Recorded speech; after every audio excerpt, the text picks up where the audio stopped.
over 24 hours in a continuum of what emotions they display in their body, we shall know their thoughts.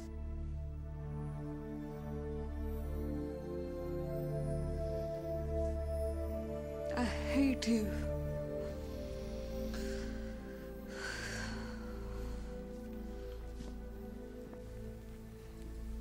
We never, ever reincarnate to the I love you so much people. We always reincarnate to the situations of why we hate ourselves.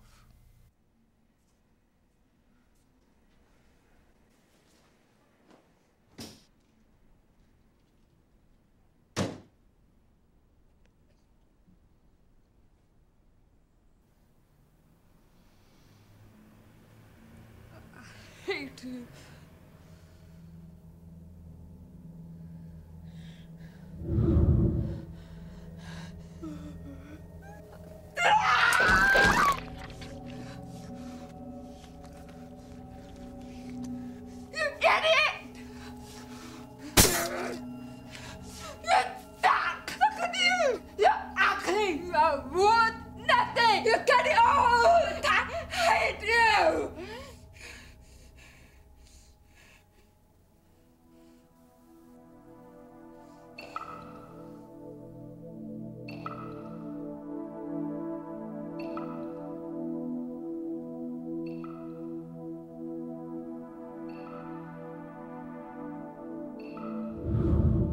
It makes you wonder, doesn't it?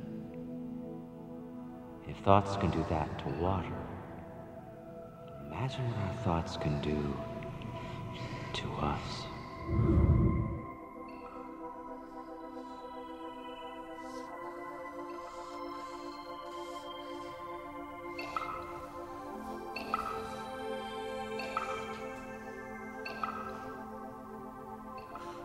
No one has ever came along and ever given you sufficient, intelligent knowledge about your beautiful self, how you work from the inside out. Why do you have addictions? Because you have nothing better. You have dreamt of nothing better because no one has ever taught you how to dream better. There's data now that when people are addicted to whether it's cocaine, heroin, nicotine, alcohol, all of them seem to share a property of blocking the growth of new brain cells. And yet, it can completely come back when the drug taking has stopped. Oh, poopy. If you don't see the traps, you have to go through the crap until you see the traps. Because if you don't see it, it's your only teaching machine. It's your only way for you to come to understand something new. So the universe brings these things to your door, and there is learning in them for you if you are willing to reflect upon them and think beyond the rigid mindset. Can I? Wow. Borrow some toothpaste?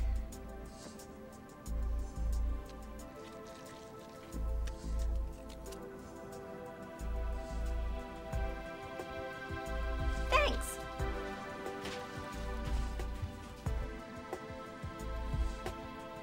When I talk about we disappearing, I don't mean that we physically disappear.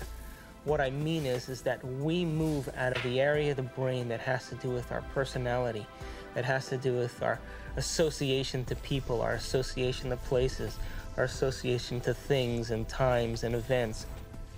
We don't exist in the associative centers in our brain that reaffirms our identity and reaffirms our personality. We now have science to back up what our thoughts do and how they make our bodies weak. A lot of scientists who are actually studying this with behavioral kinesiology and other ways, showing that thoughts make your body weak. And thoughts pretty much create your reality. They create what you're going to think about yourself. If you're fat but you think you're wonderful, you'll be wonderful. But most women we're compared all the time with impossible images, from Barbie to models. And so we think that our whole currency is how we look and how other people are going to perceive us. And we're always up against impossible standards. What is relative to their own emotional addiction are movies and dramas and news and all the media that is so beautiful today, and providing people with experiences without having to be there. And yet,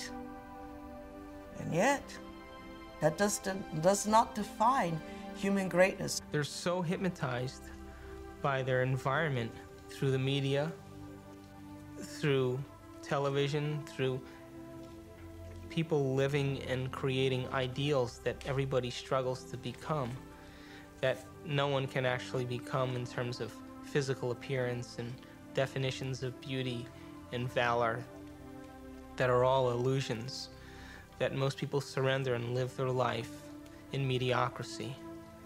And they may live that life, and the soul may never really, their desire may never really rise to the surface, so they may want to be something else.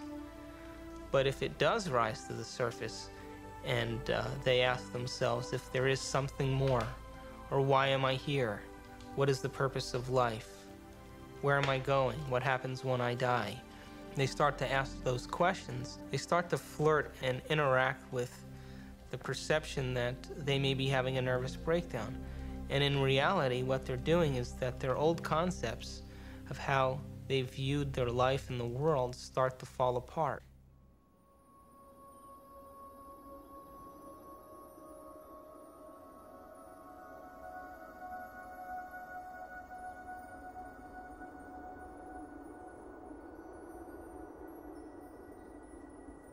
That's why very few people make this journey, because it's deeply unsettling.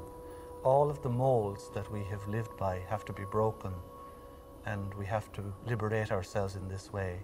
And sometimes there's an awkward period between the comfort that we knew before and the real state of comfort when we are the Lord of our being, which follows that interval of chaos. Most people, when they get into the chaos, give up hope and go back to the old false securities. They get to live a reasonable life and they get to die in some sort of peace, but they haven't advanced spiritually at all in that experiment that we call the life.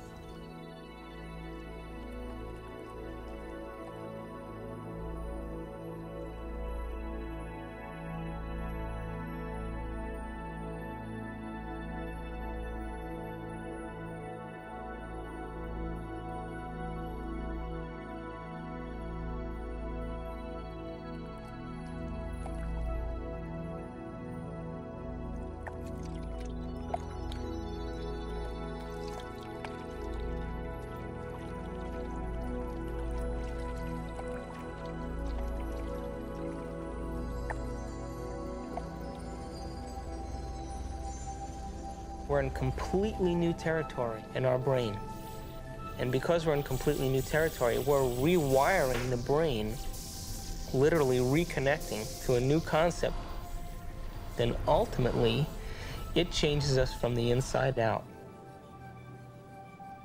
If I change my mind, will I change my choices? If I change my choices, will my life change?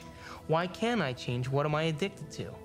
What will I lose that I'm chemically attached to? And what person, place, thing, time, or event that I'm chemically attached to that I don't want to lose because I may have to experience the chemical withdrawal from that? Hence the human drama.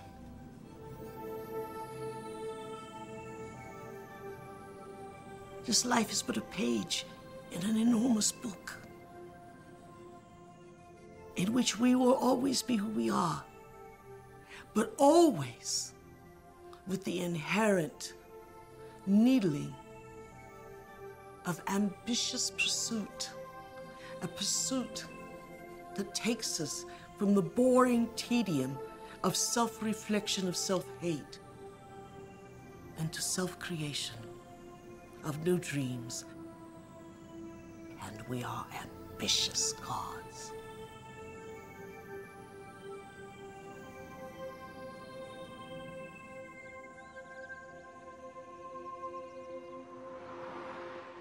It's the only planet in the Milky Way that has habitation that is steeped in enormous subjugation of religion.